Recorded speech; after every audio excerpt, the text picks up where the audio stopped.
Aujourd'hui, au fond, on a une crise. Moi, c'est insupportable de voir tant de nos compatriotes qui sont dans cette situation. Personne ne doit profiter de cette crise. C'est de remettre tout le monde autour de la table. Mettre tout le monde autour de la table, c'est intéressant.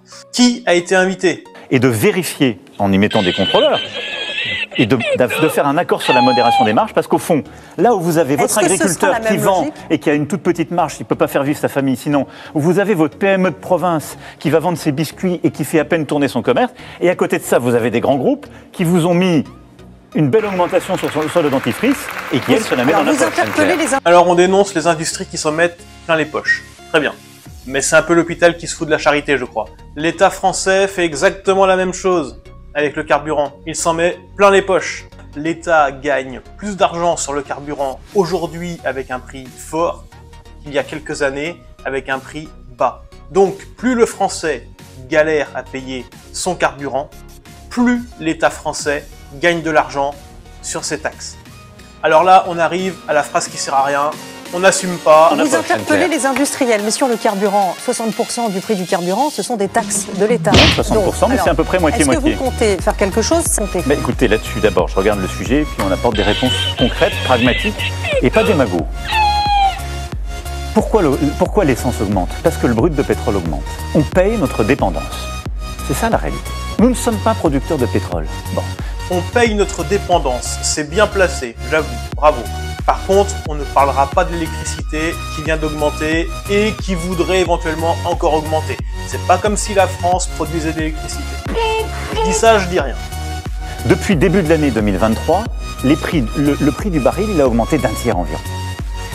Et pourquoi vous ne baissez pas les taxes? Non mais attendez, et ça va durer. Et ça va durer. Donc, ça veut dire qu'il faut continuer à accompagner avec une indemnité carburant? Ça veut dire qu'il faut responsabiliser tout le monde et accompagner. Mais ce que je veux dire par là, c'est que la raison de l'augmentation, ce ne sont pas les taxes, c'est la géopolitique internationale. C'est-à-dire, vous pourriez jouer sur ça. Donc, ce ne sont pas les taxes qui ont créé cette augmentation, ce qui est tout à fait vrai.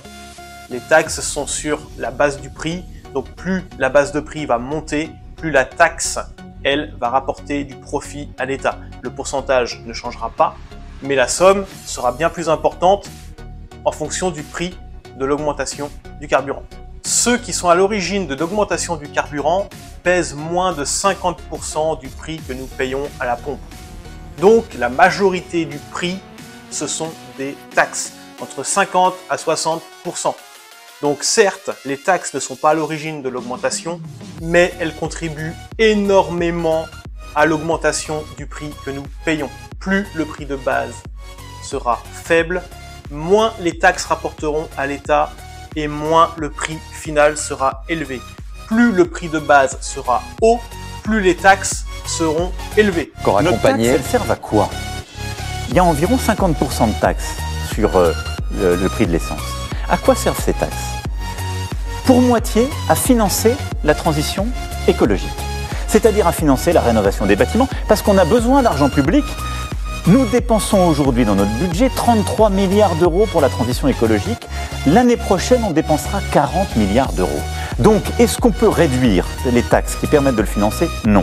Pour un quart, c'est la sécurité sociale. Est-ce qu'on peut baisser ce qu'on met dans nos hôpitaux ou autres? Non. Et pour un quart, ce sont les régions. Alors, nous citer les chiffres comme ça, des différents financements, des différents projets, c'est toujours bien de les savoir, c'est toujours bien, mais ça ne nous sert pas à grand-chose aujourd'hui.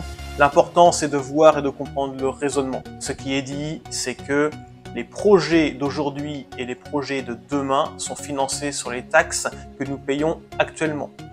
Ce qui veut dire que les taxes ne peuvent pas diminuer à cause des projets qui doivent être financés. Jusque-là, je suis d'accord. Mais l'augmentation du prix du carburant fait que le prix aujourd'hui étant plus cher rapporte plus d'argent à l'État. Donc, les projets à financer sont beaucoup plus faciles. Si c'est pas le cas, il y a deux solutions. Soit l'argent est très mal distribué et il y a du gaspillage, ou soit les projets sont beaucoup plus gros à financer. Mais une chose est sûre, c'est que si demain le baril de pétrole diminue, que le prix du carburant redescend, comment on paye les projets? Ça veut dire que les taxes que le carburant génère ne suffiront plus à payer ces projets. Alors, on nous invente une nouvelle taxe. Il faut surtout pas que le prix du carburant baisse. Il y a un gros problème dans ce discours. Concrètement, ça veut dire que les projets actuels et futurs sont financés sur une spéculation du prix du carburant qui font monter et gonfler la somme d'argent générée par les taxes de l'État. Est-ce que la solution, c'est encore d'apporter une indemnisation, d'accompagner les travailleurs? Alors, la solution, elle est double. Il y a une chose sur laquelle on peut agir, c'est d'essayer là aussi qu'il y ait des marges abusives qui se fassent sur le raffinage. Et on va leur demander de faire à prix coûtant. C'est-à-dire que personne ne fasse de marge, et en particulier qu'on ait un système de transparence. On l'a sur l'alimentaire, on l'a pas assez sur le carburant. Mais bon, l'État a des projets, on va pas la couper dans son élan, faut surtout pas baisser les taxes, autrement il n'y a plus de projets, et ça risque de faire des malheureux. Par contre, ceux qui travaillent, forcément, c'est toujours abusif de faire une marge. Eux, ils n'ont pas de projet, ils sont juste là pour produire le carburant, et puis c'est tout. Alors, je sais pas si M. Macron ou d'autres personnes de son entourage pourront voir cette vidéo, mais je crois sincèrement que le peuple aujourd'hui a vraiment besoin de soutien, et pas juste dans les paroles. On veut bien entendre un accompagnement, mais là, il faut vraiment un réel soutien, un vrai effort. Je reste sur le prix du carburant qui est aujourd'hui un grand débat, et on demande de faire des efforts aux Français, de se serrer la ceinture. Ils font ce qu'ils peuvent. On fait ce qu'on peut. On demande aux industries, aux revendeurs de carburant de diminuer leurs marges, qui peuvent être plus ou moins abusives. Il y a sûrement des efforts à faire chez certains. Mais vous, l'État, vous avez quand même plus de la moitié du prix du carburant dans votre poche. Le prix du carburant a quasiment doublé sur 4-5 ans. Et aujourd'hui, on se retrouve avec un prix monstrueux à la pompe. Vous avez vos profits qui ont doublé. Vous avez des profits qui vous rapportent beaucoup plus d'argent qu'il y a quelques années.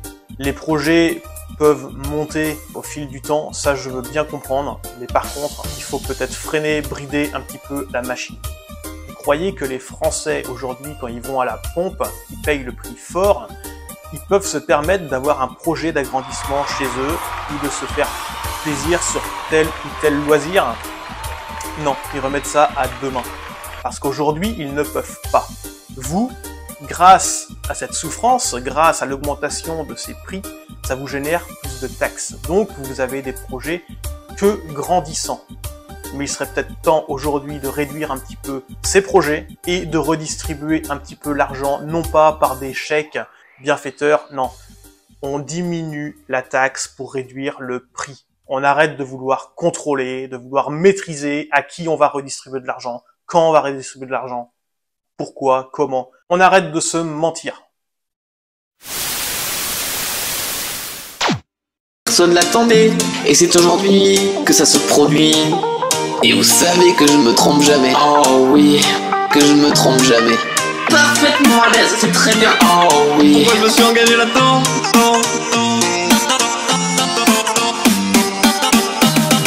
Ce que vous proposez comme d'habitude, c'est de la poudre de perlimpinpin. Waouh, il est super beau. Waouh, je ne sais pas qui il est. Le jeu a planté, le jeu a planté.